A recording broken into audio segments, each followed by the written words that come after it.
I've asked myself many times if a mother can hate her own daughter so much that she'd sell her like an animal for slaughter. And yes, my dear, it can happen. It happened to me. My name is Sebastiana, but everyone here in Three Rivers calls me Miss Tiana, or the old lady at the end of the street. I'm carrying 79 years on my back, each one heavier than lead. Every wrinkle on my face has a story to tell, and believe me, there are plenty. Some of joy, others of so much pain that even time couldn't properly erase. I was born in a place so small it didn't even appear on maps. A little township almost 2 hours by wagon from the nearest city. Back then, life was hard. It wasn't like today with electric lights and running water. We had kerosene lamps, well water, and plenty of mud on our feet. My father disappeared before I was even born. My mother, Jandira, always said he was a good man who went to work in Chicago and would come back someday. Lies. I only discovered much later that he had run off with a woman from the neighboring town, leaving my mother heavily pregnant and without a penny to her name. My mother never got over that abandonment, and the worst part is that she seemed to blame me for it. Every time she looked at me, it was like she was seeing my father's ghost. "The face of that no good," she would mutter when she thought I couldn't hear. I grew up knowing I wasn't welcome in this world. The child nobody wanted. For a while, it was just the two of us in a small dirt floor room at the back of my grandmother's house. My poor grandmother didn't have much to give either, but at least she didn't look at me with that contempt. She was the one who taught me my first letters because there was only school in the city. Oh, my dear, if you're enjoying this sad story, do give this old lady a hand by hitting that like button and subscribing to the channel. I'm also curious. Tell me in the comments where in America you're watching from. Sometimes I wonder if there's anyone from Three Rivers here who might know me by sight without knowing this whole story. When I was about 6, my mother found a man, Joe Small. He wasn't small at all. The nickname came because he had 6 toes on his right foot, and the extra toe was tiny. Superstitious country folk and their ways. He worked in a quarry and drank away every cent he earned. That's when things got even worse. My mother got pregnant right away. In less than 5 years, 3 more children came into the house. Little Joe, Mary, and the youngest Joey, whom everyone called Pinky after his father. The already small house became much too cramped. I, who was already unwanted, became almost a nuisance. Food was scarce, and when it came to my turn, often all that was left was watery bean broth and a piece of potato. "Eat less, girl. Your brothers and sisters need it more than you," my mother would always say. And I believed her. They were my half-siblings by blood, but I loved those children. It wasn't their fault they had a mother who chose who deserved love. Joe Small lost job after job, drank everything, beat my mother, and broke what little we had in the house. My grandmother died when I was 9, from a bad fever she caught in the winter. It was the worst day of my life because she was the only one who treated me like a person. All that was left from my grandmother's house was an old dresser that nobody wanted. I remember it like it was yesterday. Dark wood with a cracked mirror. I kept it under the bed where I slept with my siblings. It was my only treasure. Around this time, they started lending me out to work in other people's houses. First, it was just sweeping yards, then washing clothes, cooking, cleaning entire houses. The money all went to my mother, of course. She said it was to buy food for my siblings, but a good part went to her cigarettes and Joe Small's moonshine. There was a woman, Mrs. Azira, who even wanted to adopt me legally. She had no children, and her husband was the manager of the bank in town. People with money, a real house with proper flooring and everything. She treated me well, let me eat at the table with them, even gave me a new dress for Christmas. But my mother wouldn't allow it. "This one's my free help," she told Mrs. Azira to my face, without any shame. When I turned 11, I was already the size of a young woman. I grew up before my time, as happens with those who experience hardship. My body matured, but my head was still that of a child. That's when I noticed the different looks men began to give me when I went to the store or washed clothes in the river. A kind of look that gave me chills, that made me want to hide. My mother noticed too, and it awakened something in her that I'll never fully understand. A mixture of jealousy, envy, and that old hatred. She started locking me in the house when I wasn't working, saying I was offering myself to men, that I would end up like some tramp. As if that wasn't enough, Joe Small lost his job at the quarry for good. He broke his leg in a fall and never got steady work again. He spent all day at home drinking what little money he could make doing odd jobs here and there. Hunger tightened in a way I can't even explain. My little siblings cried from hunger at night. The smallest one, Pinky, started getting a swollen belly, a sign we knew well: worms and malnutrition. The boy who had always been skinny and smart became lethargic, without even the strength to play. One night, I heard my mother and Joe Small talking quietly in their room. The wall was thin. I could hear everything. "We need to do something, Jandira, or we'll all starve to death," he said. "What do you want me to do?" she answered. "I'm already working from sunup to sundown." There was a long silence, the kind that weighs in the air. Then his voice, even lower. "There's Juvenile. He's always wanted the girl." My blood froze in my veins. Juvenile was the owner of the brothel in town, a fat, sweaty man with a thin mustache that looked like a pencil line on his red face. He was over 50 and owned almost everything in that town. The brothel, 2 bars, a roadside motel, land parcels. Wherever there was dirty money, Juvenile had his finger in it. "Are you crazy?" my mother responded, but without the indignation a mother should have. It was more like she was considering the idea. "She's just a child. She's almost a young woman already," Joe Small insisted. "And Juvenile pays well, enough to buy medicine for Pinky, food for the others, and then some." I was paralyzed, barely able to breathe. I couldn't believe what I was hearing. It was as if the world had stopped spinning at that moment. "What if someone finds out?" my mother asked after a while. "Nobody will find out. Juvenile is smart. He'll take her to another town, say he's giving her a job as a maid or something. We'll say she ran away, that she was rebellious. Who's going to care about another poor girl who disappeared?" At that moment, I understood that my own mother was selling me like someone sells a chicken from the yard, a pig for slaughter. I wasn't a daughter. I was merchandise, something she could trade for money when need pressed hard enough. I spent the whole night awake, thinking about what to do. Run away? Where to? There was no one who would take me in. Mrs. Azira had moved to the state capital months ago. I had no relatives, no friends who could help me. And if I ran away, who would take care of my little siblings? By the time the sun rose, I already knew I had no choice. It was going to happen. My mother had decided, and against her, I had no strength. The only thing I could do was endure, survive, and one day, God willing, come back for my siblings. What I didn't imagine was that day would be sooner than I thought, and that my revenge would be as complete as the betrayal of my own mother. The morning after that conversation that should never have existed, I woke up to my mother shaking me by the arm. "Get up, girl. Today, you're going to town with Joe," she said, barely looking me in the eyes. I immediately realized everything was already arranged. It was July 1960. I remember it to this day. Terribly cold, but they wouldn't even let me take the shawl my grandmother had made for me. "You don't need anything. There you'll get new clothes," my mother said, as she gathered my few belongings in an old burlap sack. She only let me take a patched-up little dress and a broken comb. My little siblings were still asleep. They didn't let me say goodbye. "Better this way, without crying," Joe Small grumbled, pushing me out of the house. "And don't make a scene in front of Juvenile, understand? You're lucky a man like him is interested in a nobody like you." The journey to town was made in heavy silence, me on the back of Joe Small's rusty bicycle.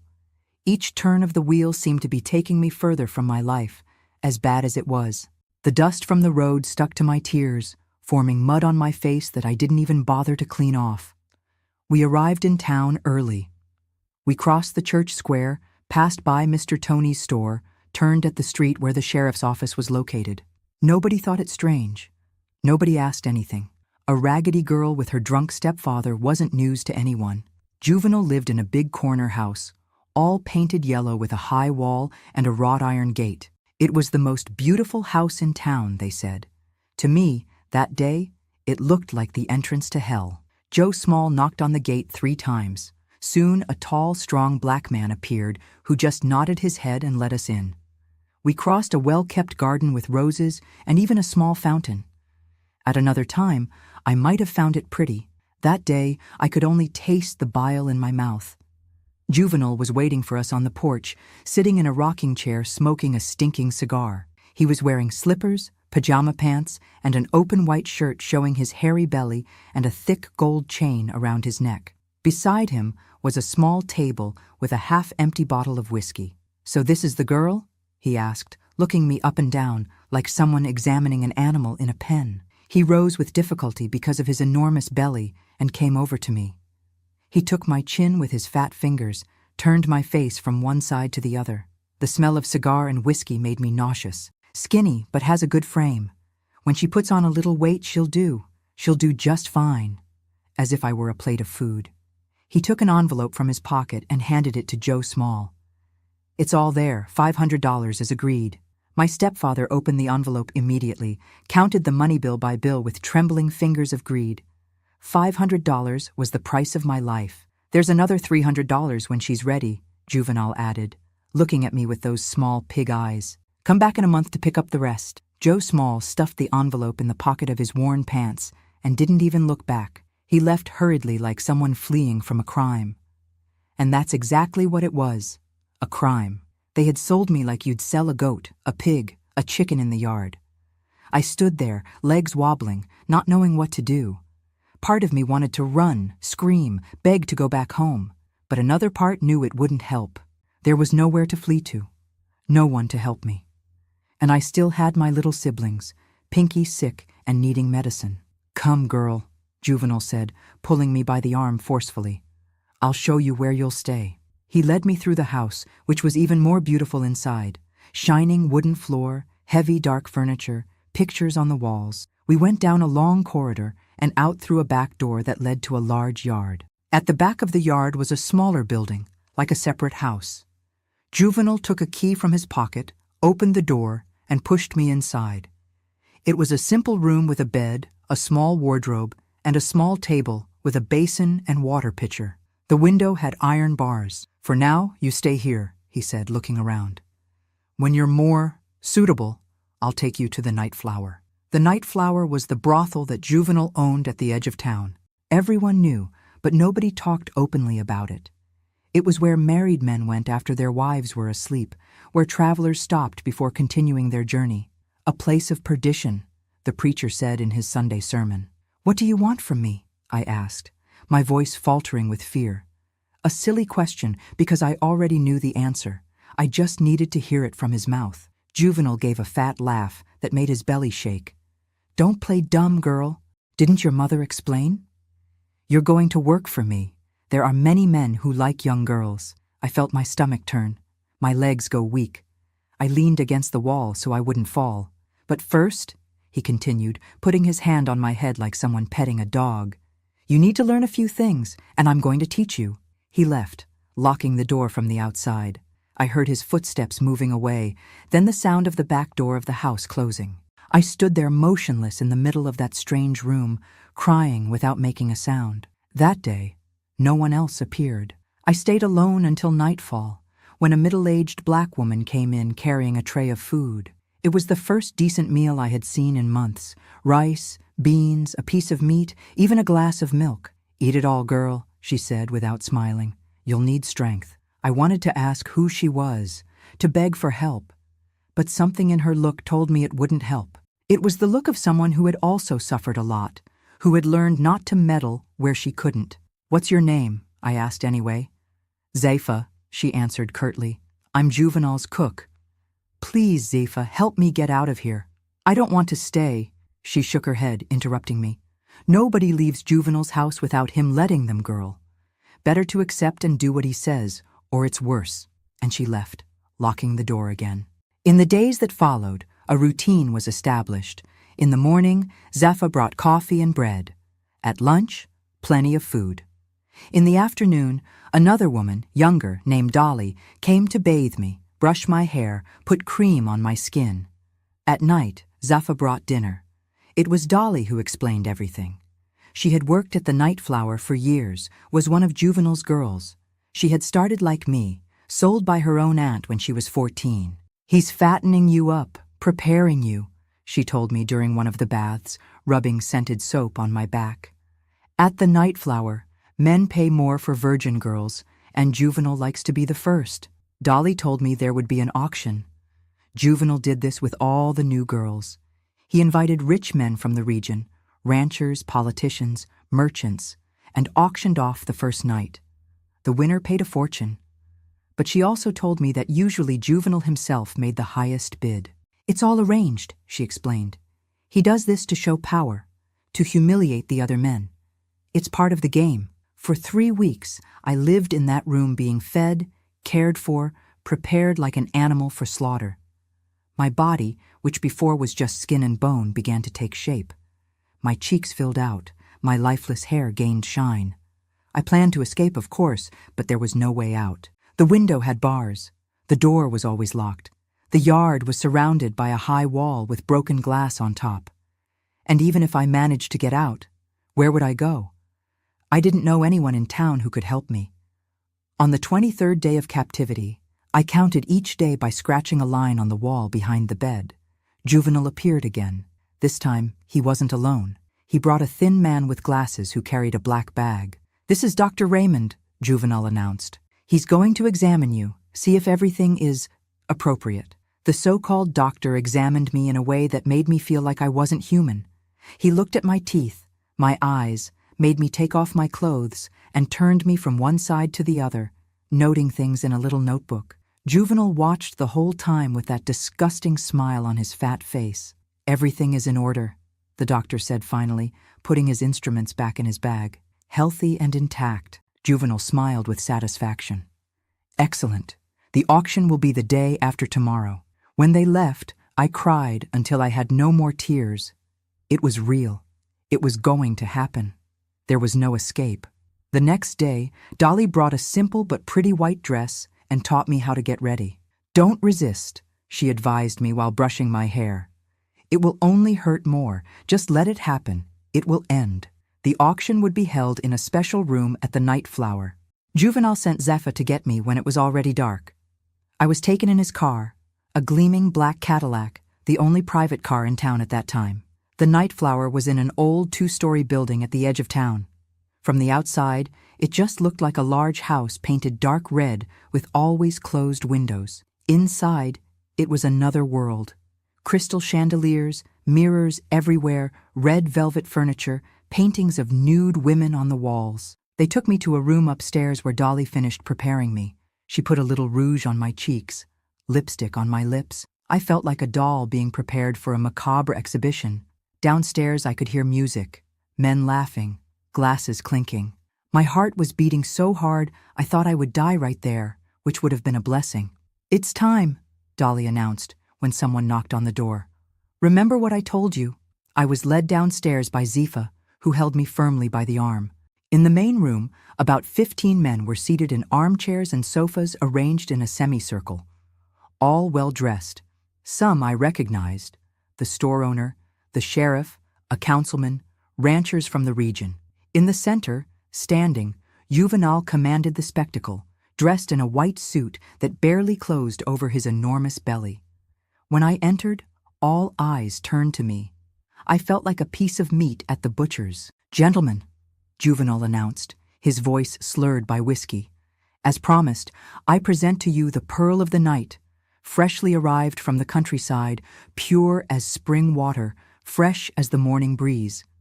Bidding starts at $1,000, and so my auction began.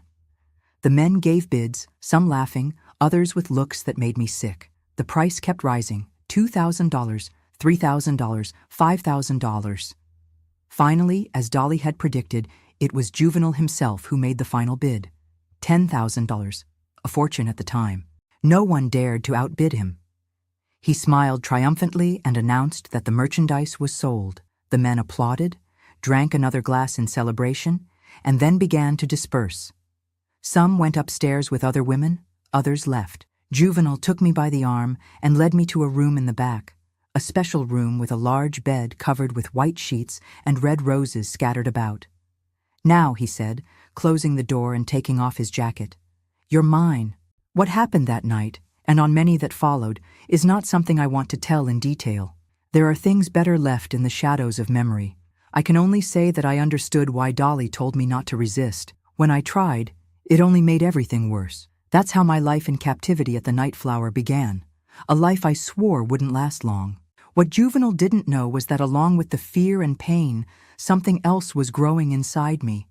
A hatred so great, so deep, that one day it would overflow in revenge. After that terrible night, a part of me died forever. The innocent girl who arrived at that yellow house no longer existed. In her place remained a broken creature, without hope, who lived one day at a time just to survive. The Night Flower became my prison, a beautiful place on the outside, full of music and laughter, but inside it was a real hell. Me and 9 other girls lived there, each with her horror story, each with her particular way of enduring that life. We slept during the day and worked all night, receiving men of all kinds, ranchers, politicians, merchants, passing travelers. Juvenal kept me as his favorite, his trophy, as he liked to say. I had a room all to myself with a mirror on the wall and a red satin bedspread. The other girls envied me for this, not knowing it was the worst place in the house. It was there that he came almost every night, drunk on whiskey, swollen, with those tiny bloodshot eyes, wanting to show that he was the owner of everything. The house, the business, me. The first months were the worst. I tried to escape twice. The first time, I managed to jump out the back window and run almost to the edge of town. It was a truck driver who betrayed me. He stopped when he saw me crying by the roadside, said he would help me, but took me straight back to Juvenal. He got a free night with the girl of his choice as a reward. The beating I got that night left me in bed for a week. Dr. Raymond had to come give me stitches in my back from how badly Juvenal's belt cut my skin. "Don't mark the face," he would tell Juvenal while he stitched me up. "On the face, it ruins the merchandise." On the second escape attempt, I didn't even make it past the yard. Juvenal's dog, a large, fierce mutt that was let loose at night, caught me by the leg. The screams woke the whole house. This time, Juvenal locked me in the basement for 3 days with no food, just dirty water. When I came out, I had lost so much weight that I looked like a skeleton. After that, I gave up trying to escape. I understood that I would only get out of there when he allowed it or when he was dead. That's when I started paying attention to everything, learning the secrets of the house, the weaknesses of my tormentor. I became the eyes and ears of the Night Flower. Men talked a lot in bed, especially after drinking. They told stories, secrets, gossip. That's how I discovered Juvenal's dirty businesses. He wasn't just a brothel owner. He smuggled merchandise from Mexico, lent money at very high interest rates to desperate people, even had politicians in the state capital who received money from him in exchange for favors. I also learned about his weaknesses. The main one was drink. Juvenal drank more and more as the years passed. He started early in the morning, and by the time night came, he was already staggering. The whiskey was destroying him from the inside. Swollen liver, yellowed skin, the blood vomit he tried to hide. Time passed. 1 year, 2 years, 5 years. I had stopped counting. I had ceased to be a girl and become a woman in that cursed place. Some of the other girls left. Some managed to save money in secret and escape.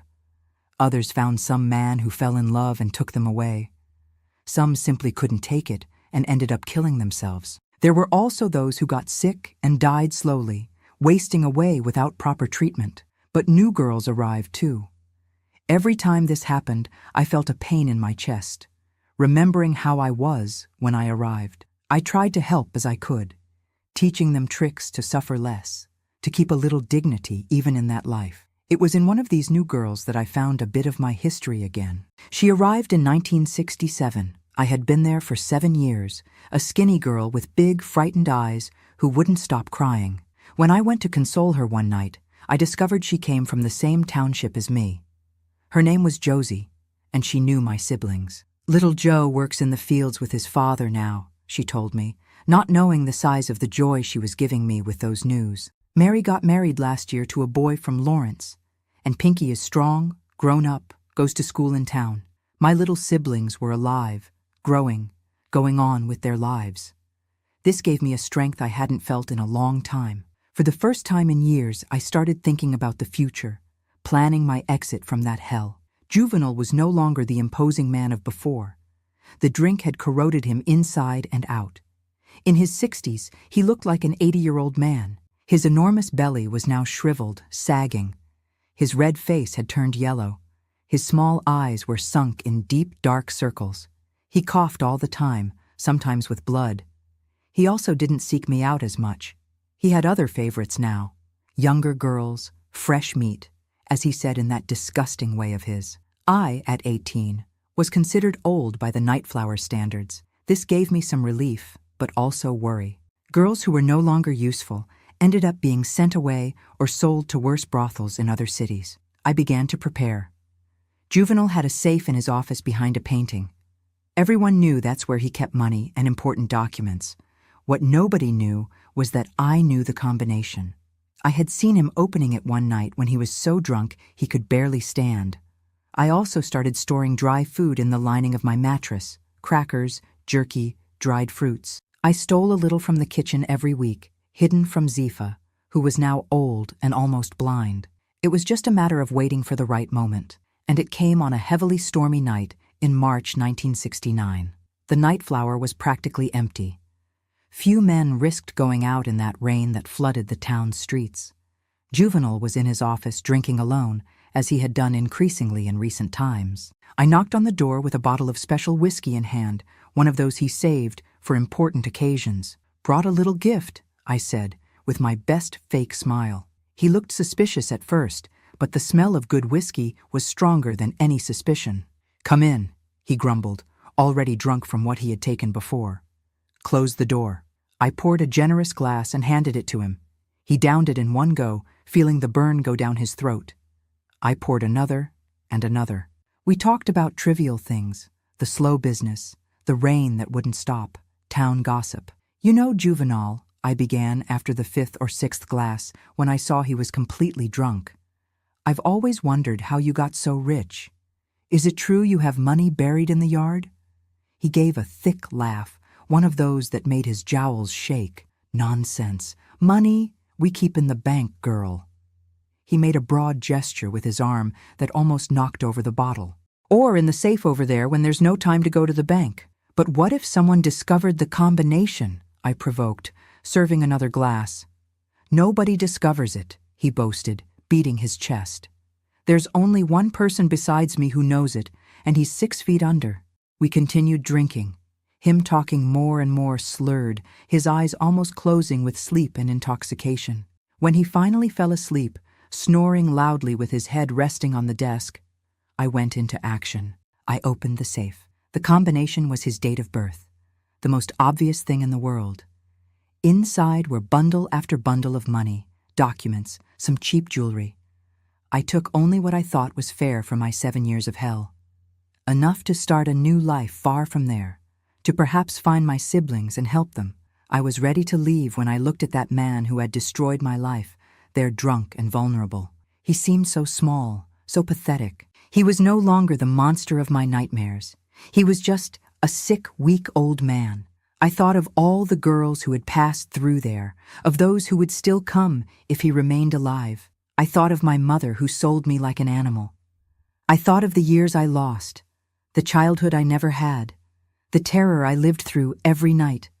The decision was almost automatic. I took the bronze letter opener that sat on the desk, heavy, sharp at the point. My hand didn't tremble at all when I raised the object above my head.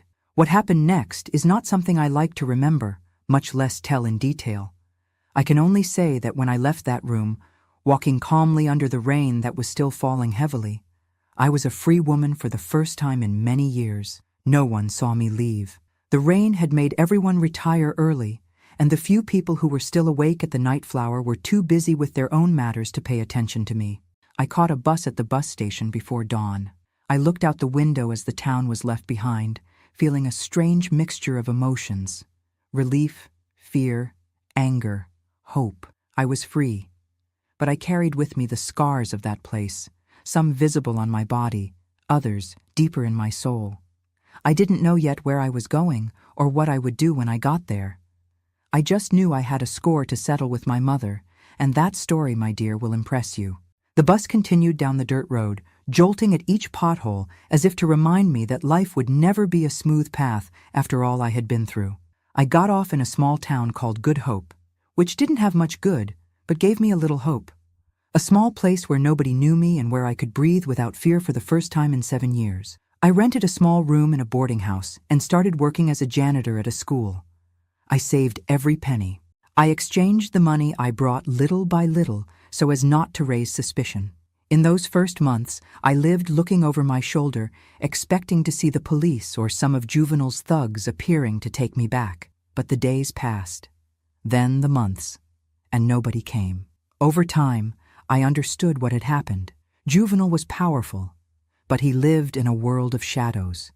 His death wasn't something the authorities would investigate thoroughly. An old brothel owner with enemies everywhere, murdered after a drinking binge. They probably thought it was some settling of scores, some unpaid debt. It was in this small town that I managed to gather courage and go after news of my family. I sent letters to the school where Josie had told me my brother Pinky studied, written under another name, of course, asking about the Silvers family, which was my mother's last name. After several attempts, I received a response from a teacher. The Silvers had moved away from there about 2 years ago. Joe Small had died in a bar fight, stabbed over a gambling debt, and my mother had taken the children to Chicago to a distant cousin's house. That lit a fire in me that I thought had gone out. I needed to find my siblings. They were the only family I had left, the only piece of me that was still worth rescuing from that old life. I saved money for another year. I worked 2, sometimes 3 jobs. During the day, I cleaned houses. In the afternoon, at the school, and at night, I washed dishes in a restaurant. I slept only 4 hours a night, but I didn't care. Each penny brought me closer to my goal.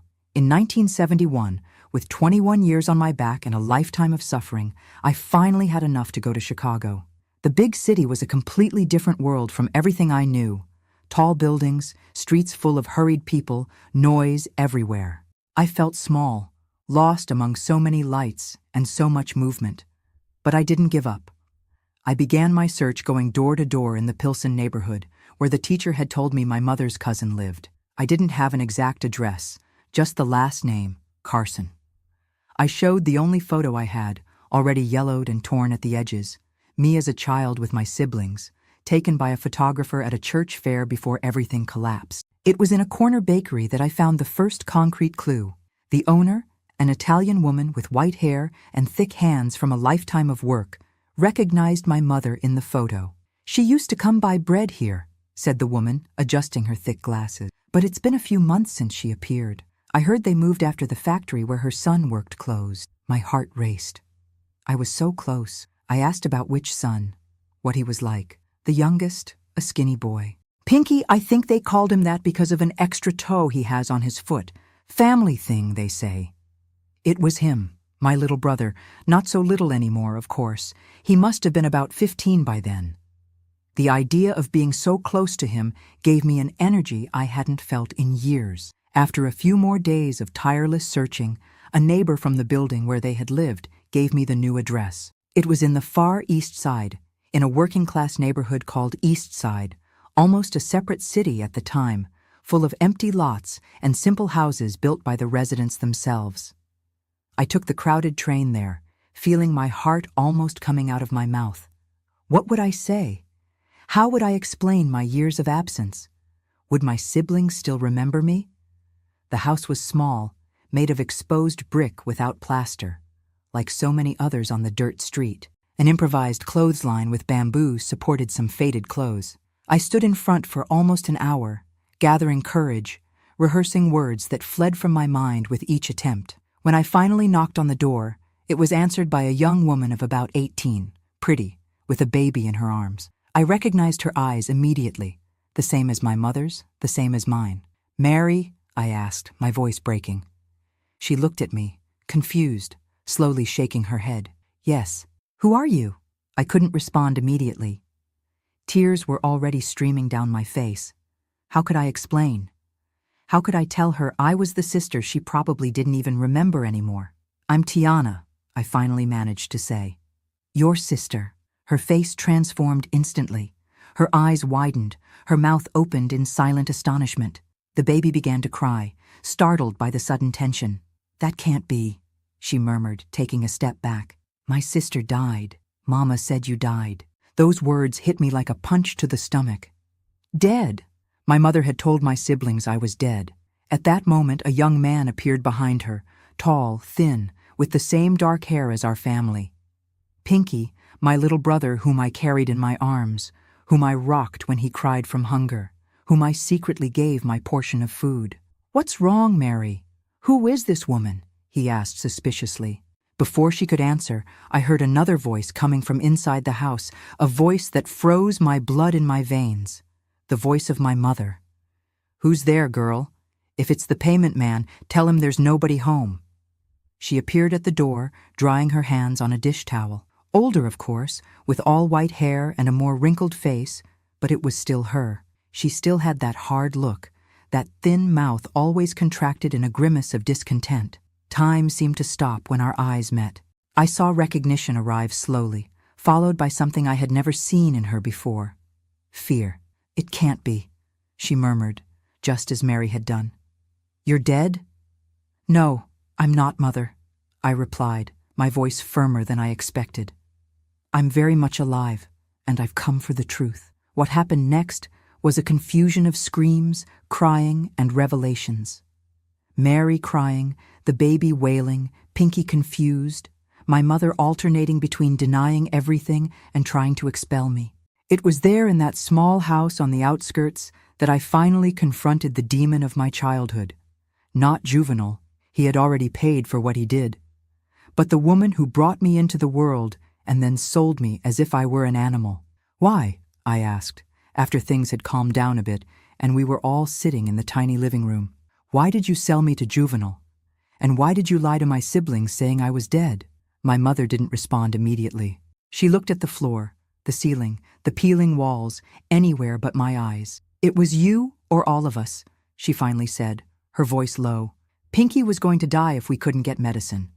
Mary had been running a high fever for days. There was no food, no money, nowhere to turn. And you were disposable, not the daughter that nobody wanted, who only reminded me of the man who abandoned you." She didn't deny it or try to. She just sat there, aged and small in the plastic chair, as if all the weight of the years and choices had finally fallen on her. "Why did you tell them I was dead?" I insisted. "It was easier," she answered after a long silence. "Easier than saying I sold you. Easier than explaining why you never came back, why you never looked for us." The anger I felt at that moment was different from anything I had ever experienced. It wasn't the blind hatred I had felt for Juvenile. It wasn't the desperation of my years in captivity. It was something colder, more calculated. The anger of someone who understands for the first time that some things are unforgivable. I looked at my siblings, Mary with her baby, now calmer in her arms, Pinky still standing as if ready to flee if necessary. They weren't to blame. They were victims just as much as I was, just of a different kind of abandonment. "Do you know what Juvenile did to me?" I asked my mother, my voice almost a whisper. "Do you know where I ended up? What I had to endure for 7 years?" She didn't answer, but I saw in her eyes that she knew. Maybe not all the details, but enough to understand the horror she had condemned me to live. "He's dead now," I continued, seeing the shock on her face. "He died 2 years ago. I won't say how, but I can tell you he'll never do to another girl what he did to me." My mother covered her mouth with her hand, her eyes wide with terror. Pinky took a step back. Mary clutched her baby to her chest. I realized then that I had become the monster in their eyes. The lost sister who returned from the dead, not as a victim, but as an avenger. That wasn't what I wanted. I hadn't come there to spread more fear and suffering. "I didn't come to hurt anyone," I said, softening my voice. "I just wanted to know the truth. Just wanted to see my siblings again." We stayed together the rest of the day, a strange, tense reunion, full of uncomfortable silences and questions that no one knew how to ask. Mary introduced her husband when he arrived from work. Let me hold her baby, my nephew. Pinky gradually came closer, telling about school, the job he had lost, dreams of being a mechanic. About little Joe, the middle brother, I learned he had moved to the countryside. Married a local girl. He comes to visit at Christmas, Mary said. He'll be so surprised to see you. When night fell, it was time to go. I had rented a room in a boarding house nearby and needed to think about what I would do from then on. At the door, my mother held my arm, her touch hesitant, almost afraid. "Will you come back?" she asked, her voice trembling. I looked at her for a long moment. The woman who gave me life and then took it away with the same ease. The woman who sold me to save her other children. The woman who perhaps, in her own distorted way, thought she had done what needed to be done. "I don't know," I answered honestly. "I need to think." In truth, I already knew the answer. I had found my siblings. I had discovered the truth. But forgiveness, that was another story, one I didn't know if I could ever write. I left that house carrying more questions than answers. The revenge against Juvenal had freed me from one prison. But I realized there were other invisible bars I still needed to break inside myself. What I did afterward, the choices I made, the paths I followed to try to rebuild a life from zero, that's a story for another day. A story of how I survived not just the hell of the night flower, but the hell I carried within me after everything I lived through. I left my mother's house that night with a storm inside my chest. I walked aimlessly through the dirt streets of East Side, trying to organize the feelings that were mixing inside me. Anger, relief, sadness, a hint of joy for having seen my siblings. It was as if all the emotions I had repressed for years were now overflowing all at once. I returned to the boarding house and spent the night wide awake. The next day, still not knowing exactly what to do, I decided I couldn't leave like this. I had too many unanswered questions, open wounds that needed to heal, or at least stop bleeding so much. I bought bread and milk at a corner store and returned to my mother's house. Mary opened the door, surprised to see me there so early. Her baby, my nephew Joaquin, was in her arms, looking at me with those curious little eyes that children have. "I thought you weren't coming back," she said, letting me in. "I thought so too," I replied honestly. My mother was in the small kitchen, making coffee on an improvised wood stove in the yard. When she saw me, her aged face showed a mixture of emotions I couldn't decipher. Fear, shame, perhaps even a little hope. "I want to talk," I said, without beating around the bush. "Just the two of us." We sat on a wooden bench at the back of the yard, away from the others' ears. The day was dawning, the sun still weak, trying to pierce the morning mist. I stayed silent for a while, looking for the right words. "I need to know everything," I finally began. "The whole truth. Why did you hate me so much since I was little? I always felt I was different from the others, that you looked at me differently." My mother sighed deeply, running her hand through her gray hair. "I never hated you, girl," she said softly.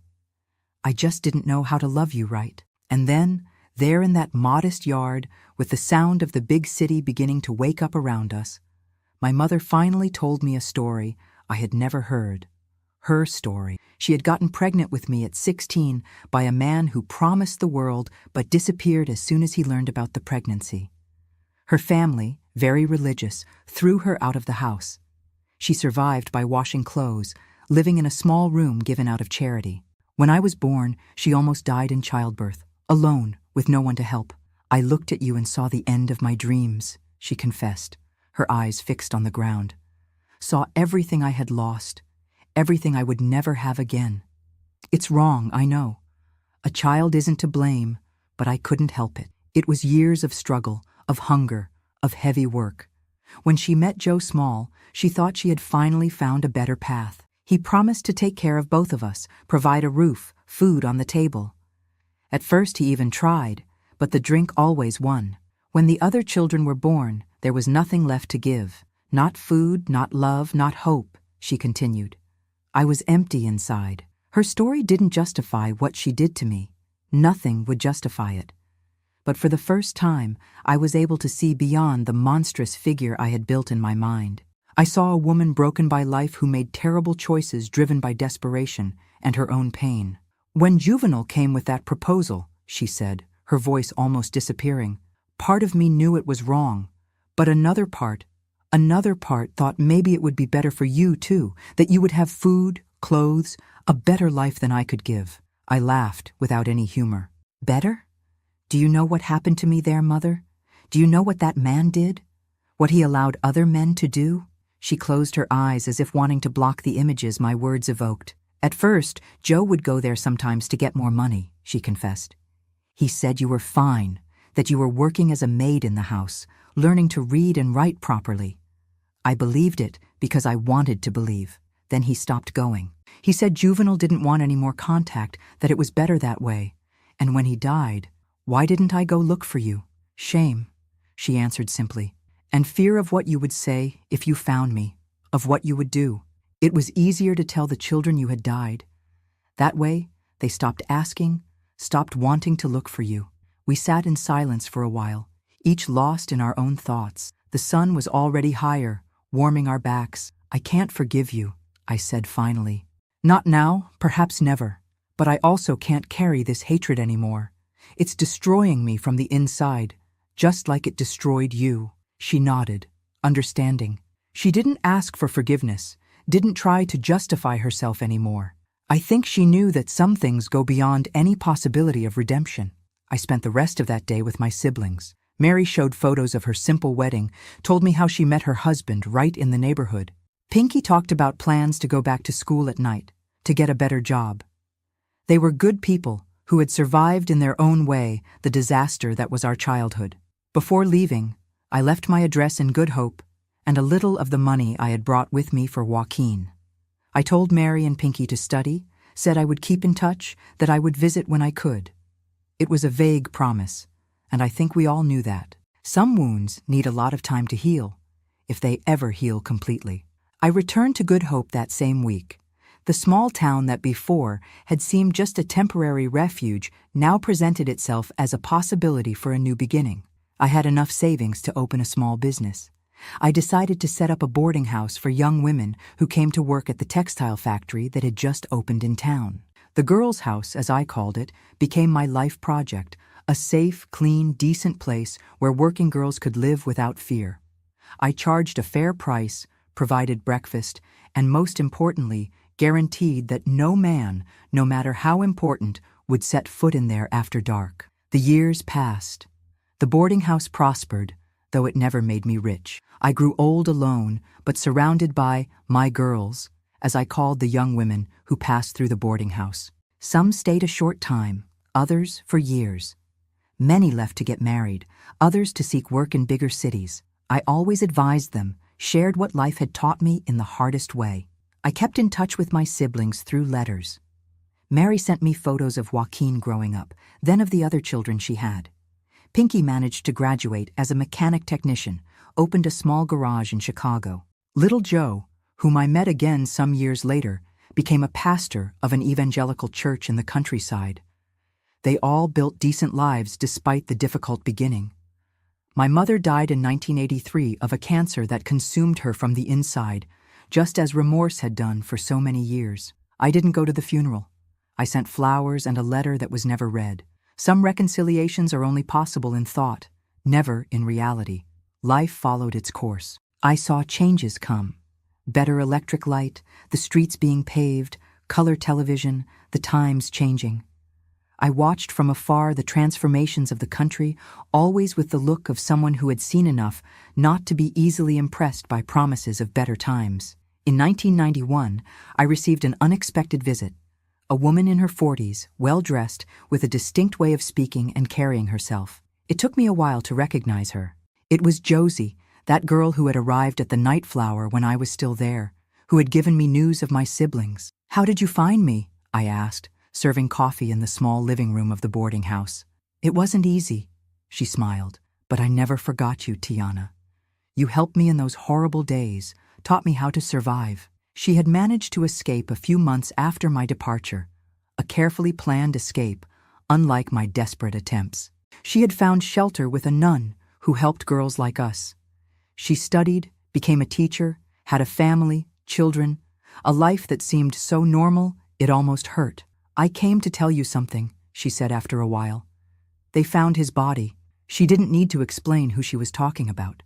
There was only one he that mattered in this story. After he died," she continued, carefully choosing her words, "the Night Flower was closed. The girls were dispersed. Some returned home, Others ended up in worse places. The mansion was abandoned for years. Now they were demolishing the place to build a supermarket. During the excavations, they found human bones buried in the basement. Not just his, but those of other people. Missing girls perhaps, rivals in business, lives he had erased during his years of reign in that small town. The police are investigating, Josie explained. They're looking for people who worked there, who knew him. I thought you should know. I thanked her for the warning, but assured her they had no way of linking me to any of that. I had disappeared without a trace, had changed my name, had built a new life from scratch. Besides, it had been more than 20 years. It was a cold case, as they say. Josie left the next day, leaving behind more than a warning. She left a mirror where I could see what my life might have been if my mother's choices had been different. I didn't feel envy, just a gentle sadness for what I never had a chance to be. I never heard news of the case again. I imagine it was filed away like so many other mysteries in small inland towns. The evil that Juvenal did remained buried with his bones, and the secrets of that basement were covered by a ceramic floor where housewives today push shopping carts without having any idea of what lies beneath their feet. The years passed. I aged gradually. I saw the world changing more and more rapidly around me. The boarding house continued to function until 2005, when my legs could no longer stand going up and down stairs all day. I sold the place to one of my last girls, who kept the spirit of the business. Today, at 79, I live in a simple house on the outskirts of 3 Rivers. I have a small pension, occasional visits from my great-nephews, and memories, the good and the bad, to keep me company. This story I've told here had never left my lips before. It's too heavy a burden to share in plaza conversations or coffee circles, but I thought it was time to let it out. To let this damned river finally flow. If there's a lesson in all this, perhaps it's that life goes on even when we think it's over. That surviving is sometimes the greatest revenge we can have against those who tried to destroy us. And that forgiving is not forgetting or justifying. It's simply choosing not to let hatred continue to eat you from the inside after it has already done too much damage. Oh, my dear, if you've made it this far in this heavy story, I want to thank you from the bottom of my heart. It's not easy to hear certain truths. I know that well. If you can, give this channel a boost, will you? Just click on the like button and subscribe. This old lady here is very happy to know there are people who want to hear what I have to tell. And look, if you want to hear more stories like this one, the Grandparents' Tales channel has new videos every week. Real stories from other grandparents who, like me, carry a chest of memories that needs to be opened from time to time. Life is made of stories, my dears. Some beautiful, others painfully ugly, but all of them deserve to be told, if only to prevent them from repeating. Because the past, when hidden in the shadows, has a habit of coming back to haunt us.